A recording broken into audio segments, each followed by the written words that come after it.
Hey there, I'm Philip M. Bailey, host of States of America with USA Today.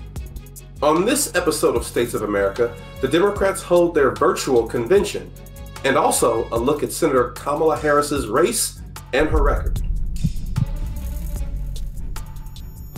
Democrats are having an unconventional convention in 2020 as the coronavirus continues to change American life.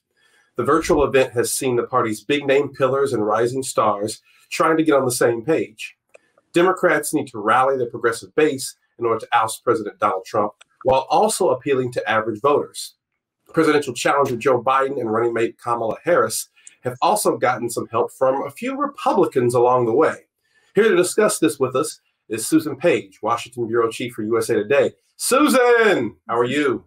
Hey, Phil, how you doing? Pretty good, pretty good. Let me start off with this basic question.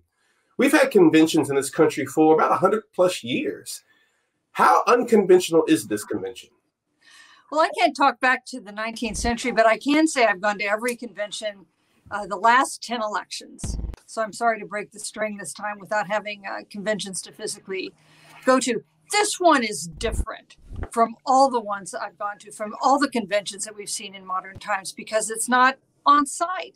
You know, the thing that really marked previous conventions in modern times was the fact that all these party regulars got together, put on stupid hats, watched the balloon drops, argued about the platform, and nominated a presidential candidate. This time, all we've got is that last step. So I guess the coronavirus, has it killed conventions? I mean, do we think we'll see a return? The one thing I noticed about the Democratic convention this year that I thought was kind of cool, the speeches seem a little bit boring without an actual audience there, right? But when they did the delegates saying, how many votes were won from each state, we got to actually see lawmakers and delegates in their state. I thought that was rather cool. But are we seeing the end of conventions as you and I know them? Well, first, I would just agree with you that was the best part of the convention so far. You know, we've all been trapped in our homes, and that was like you were taking a little vacation all across America, seeing people in all the states, in places that they treasured, that marked their state, that represented their state. You got to love the guy holding the plate of calamari for Rhode Island. But we're not going back to the old style of conventions. They were already in trouble. They were getting lower TV audiences. We'll have something different from what we're seeing this convention season with these two conventions during a pandemic. But the one that follows, I think, is going to be different. And I think I'll learn some things from what we've seen this time. You know, some of the things that the Democrats have tried have been pretty effective in engaging people and energizing their voters. So I think we're going to go to a different breed of conventions 4 years from now. We've seen a lot of reaching out to moderates on the Democratic side, right? I mean, John Kasich, former governor of Ohio, Cindy McCain's video when she was in the video about Joe Biden, Joe Biden and Jill Biden, I thought was very interesting. That tells me a couple of things, and see if you agree with this. It tells me that while the Democratic Party is certainly lurching to the left, there still is a part of the party that feels like we need to put voters at ease. I spoke with House Democratic House Budget Chairman John Yarmuth of my home state of Kentucky, and he was saying the thing that President Obama and others speaking at this convention have to do is show the country we're not going to go off the rails here, even though we might, he said, right? Why are Republicans so featured in this convention? I don't expect we'll see Democrats on the other side of the Republican convention. You know, one of the things Democrats learned 4 years ago was that you cannot win the Electoral College unless you get some of these white working class voters who really went for Donald Trump, unless you get some people in the middle. The party has the support of what's called the rising electorate, young people, African Americans, Hispanics, but that isn't enough to win an election. You also need the election of some non-college educated white voters. And so you see an effort in this campaign, John Kasich being a good example of trying to reach out to voters that may be soft Republicans, maybe they're swing voters, maybe they're Democrats, but they don't really like the direction the party has gone. You need to get their support too. And in the process, you see the Democrats really masking differences, ideological differences. I mean, the difference between John Kasich and AOC is pretty significant, but they're both behind Biden at the moment. They'll fight it out after November. Does Joe Biden, Susan, have to worry about losing the AOCs of the world? I mean, progressives feel and are definitely much more vocal, right? I mean, they were excited to see AOC speak for the 60 seconds she did speak. Does Biden have to worry that if I show too much of my appreciation for John Kasich, my friendship with John McCain, the late John McCain, am I going to lose those left-leaning voters? I think if you're running for president, you need to worry about everything. And Joe Biden needs to not only reach some moderate voters, he needs enthusiasm among young people and some of the forces that AOC is leading. That's one reason it was important that Bernie Sanders gave him such a close embrace. You know, Bernie Sanders' words about Biden were much warmer and more extensive than his endorsement 4 years of Hillary Clinton. 4 years ago, not all of the Sanders voters turned out for Hillary Clinton. So it's important that Biden get the more enthusiasm among some of those voters. Susan, let me ask as a final question. This Democratic convention, has it been a success? Have there been any hiccups? But also, what are Republicans going to have to do in, you know, as we say in hip hop, the answer song next week at their convention? You know, I think Democrats are really pleased with the convention so far. And the smartest thing they did was not try to recreate the convention they would have had in Milwaukee if they would have been able to all get together. They tried to reimagine it and present it in different ways at a time when we're all very accustomed to seeing things on Zoom calls.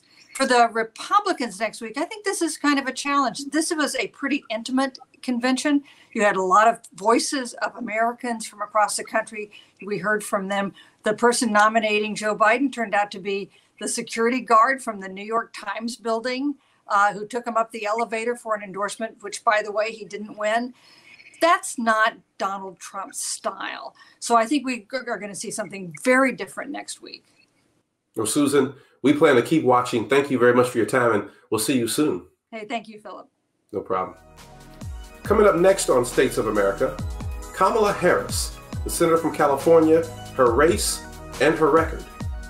I would certainly disagree with her being called a progressive. The way I grew up, black is black. So whether you're Jamaican, you're African American, Haitian American, at the end of the day, you're black.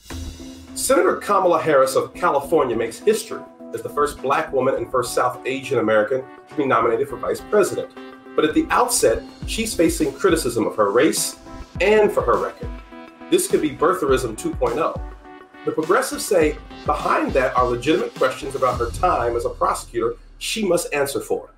Here to discuss this are University of Louisville professor Ricky L. Jones, DNC spokeswoman Sochi Inhofe, and USA Today national correspondent Nikhil Terry Ellis. Folks, how are you? Good. Good. Let's jump right into this. Dr. Jones, let me ask you, as a professor of Pan-African Studies, the chairman of Pan-African Studies at U of L, is Kamala Harris black? Oh, most definitely. I mean, she's black. You know, so is Clarence Thomas. You know, so all of us with melanin. And so the arguments against her because of her race, you know, the birtherism arguments are misguided as they've always been.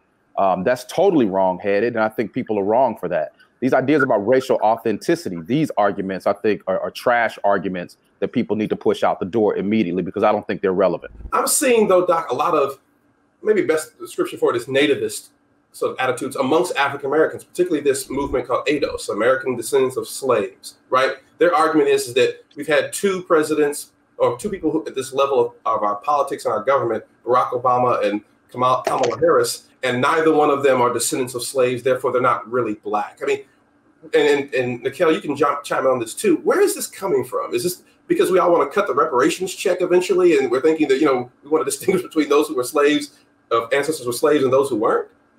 That's an emptied out cartoonish argument, though. I don't think that argument gets us anywhere. If we're having arguments about Senator Harris's record, that's a totally different thing. Now, I think that's a different conversation. You could do a whole show on ADOS and the positives of it or the negatives of it. I think it's important that Black people talk about her record. OK, that's very, very important. People shouldn't be approached like they're Buck Nasty and them, you know, from Dave Chappelle if they ask questions about Kamala Harris's record. That's legitimate. Haters. Yeah, right. Yeah. But this idea that she's not Black enough, that she's not a descendant of slaves, so therefore she's illegitimate. I think that's foolish. I mean, that's not something that really should be entertained. Nikhil, you wrote a beautiful piece about Senator Harris's membership to Alpha Kappa Alpha Sorority Incorporated, the oldest Black Greek lettered sorority in our country's history. Chime in, both piggyback on what Dr. Jones said, but also talk about her pedigree, both as a HBCU grad at Howard. Is there conversations about her authenticity? And is that overshadowing conversations about her record from what you're hearing? I guess from folks that did attend HBCUs and are in Greek organizations like Alpha Kappa Alpha, I'm not really hearing that conversation in those circles. And also, like, the way I grew up, Black is Black. So whether you're Jamaican, you're African American, Haitian American, at the end of the day, you're Black.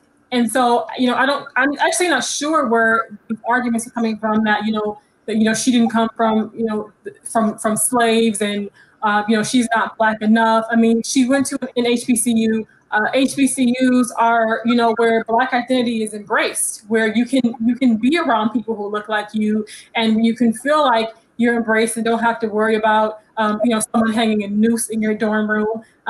These are centers for Black culture and Black life for young people.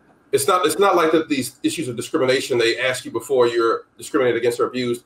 Now, your family from Haiti or from South Africa? It's not like they're asking for a lineage. Let's pivot now into the more substantive and important conversation, which is her record.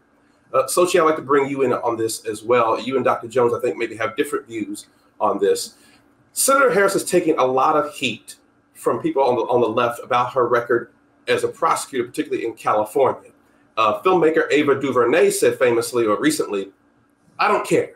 Right? I'm more concerned with beating Donald Trump than about Senator Harris's record." What do you say to those on the left of your party and even outside of your party who say, look, Senator Harris has to answer for what she did as a prosecutor? So first of all, I think that, and just going back to the conversation you were just having a little bit, I think that people are trying to also make excuses right now when it comes to, whether is she Black enough, all of these things.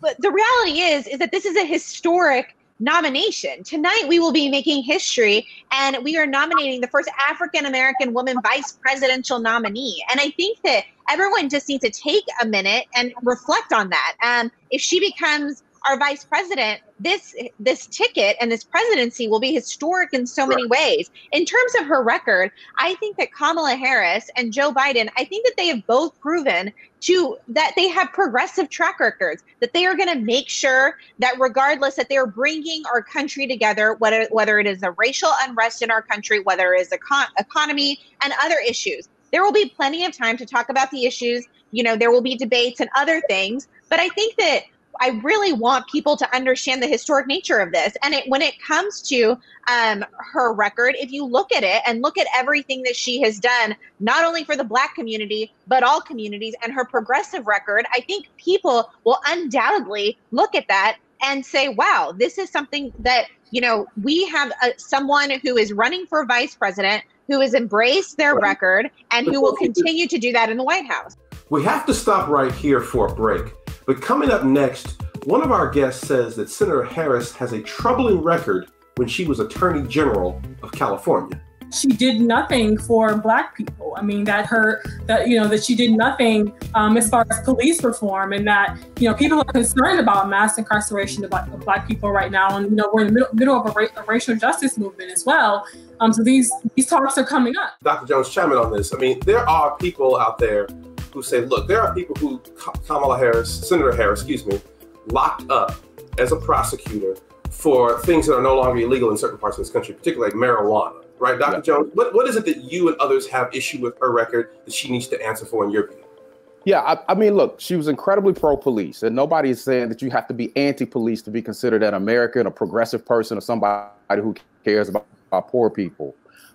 But her record as Attorney General is troubling in many respects. I would certainly disagree with her being called a progressive. I would disagree with Joe Biden even being called a progressive. I mean, Joe Biden was the candidate who said during the primaries, Americans don't really want a revolution. They want integral change. I think that that's something that a lot of people who are suffering, especially Black people, would disagree with. I think we do want some type of revolutionary structural change. But I think a lot of this is a false argument, Philip. The comparison of Joe Biden to Donald Trump, let's be clear. Donald Trump's a madman.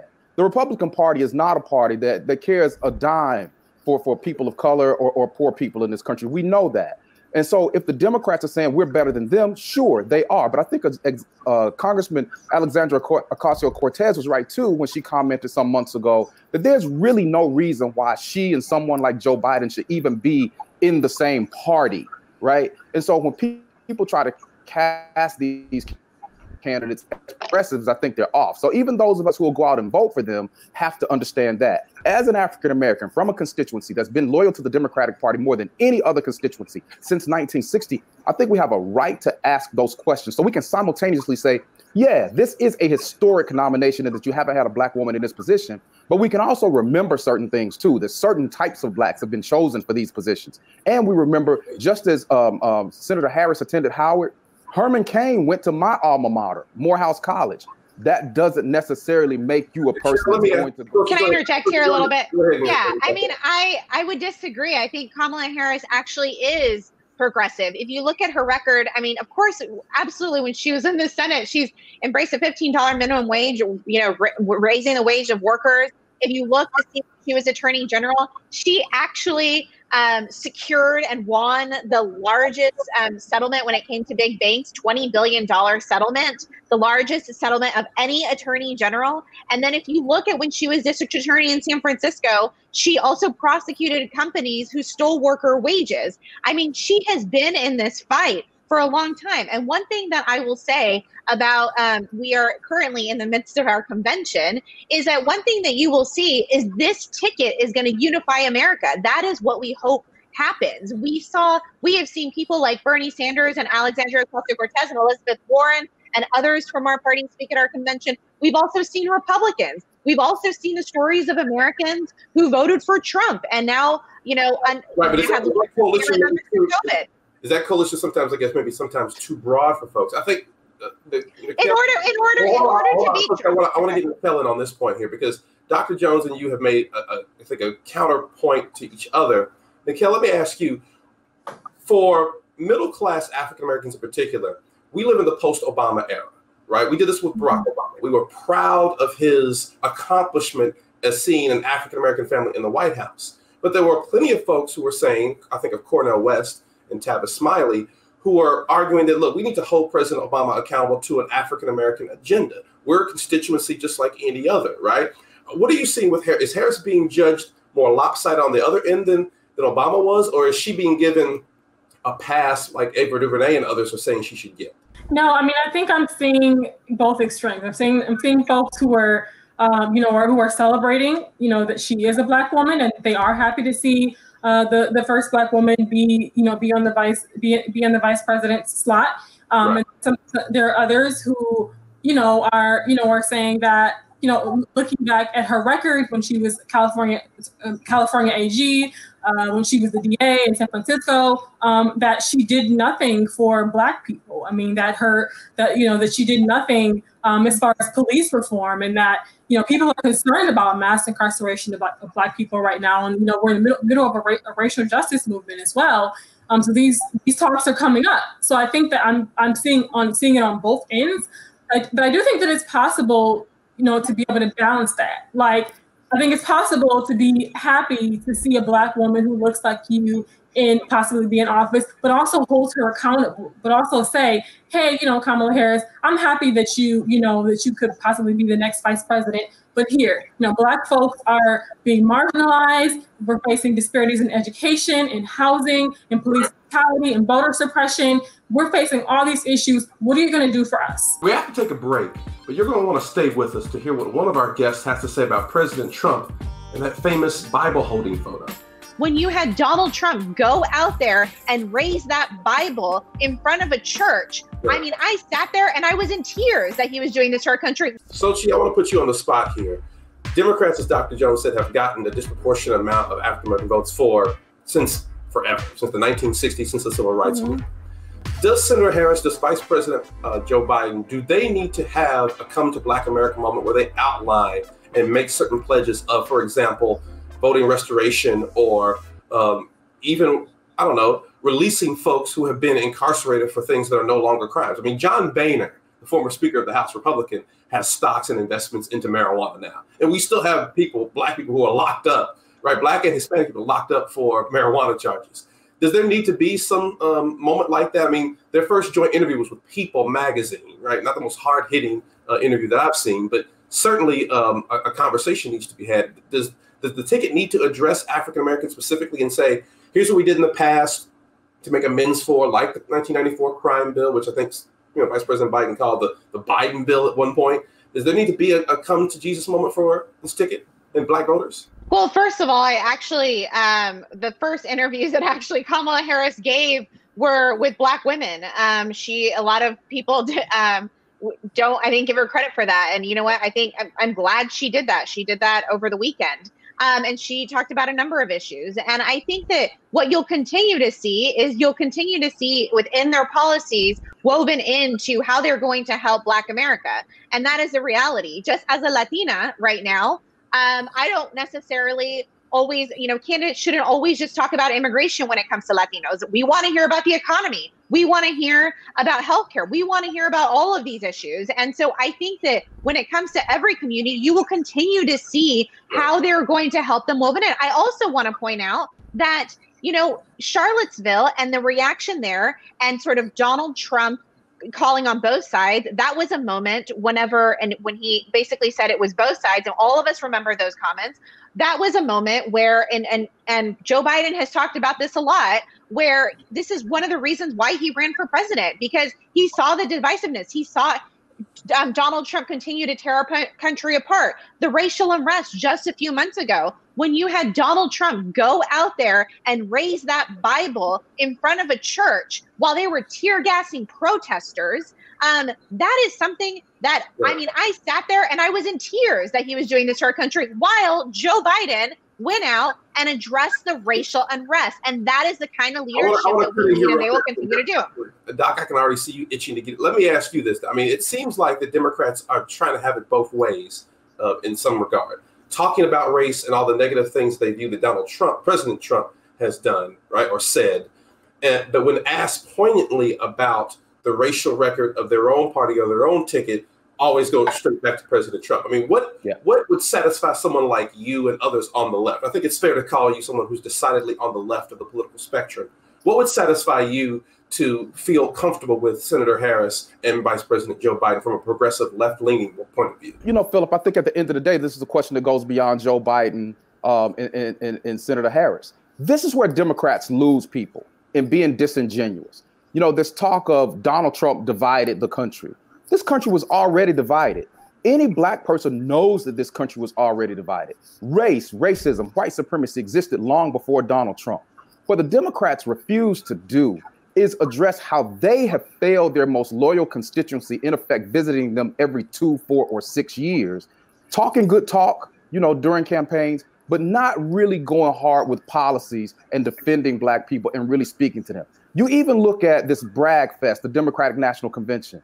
Racial justice was mentioned on the first night. You had George Floyd's family, but not very much last night. I hope it picks up as we move forward. And so you can have a balanced conversation and offer legitimate critique of the Democratic Party without being a person who supports Donald Trump and the Republicans. I've never voted for a Republican, but it pains me and it pains others when we offer legit critique, saying that, Senator Harris was very different from AG Harris. So which person are we going to get moving forward? And those critiques with other candidates in the Democratic Party, and people basically cast you off as some wild-eyed, crazy, left-leaning person who doesn't have any legitimate political knowledge or critique. That's the type of stuff that alienates people who otherwise really would be wedded to the Democratic Party, and I think it's troubling. Folks, this was an excellent conversation. Dr. Ricky L. Jones, Soshi and Ahosa Mikhail Terry Ellis, thank you very much for joining us here on States of America. Thank you, Phil. Congratulations on your new show, man.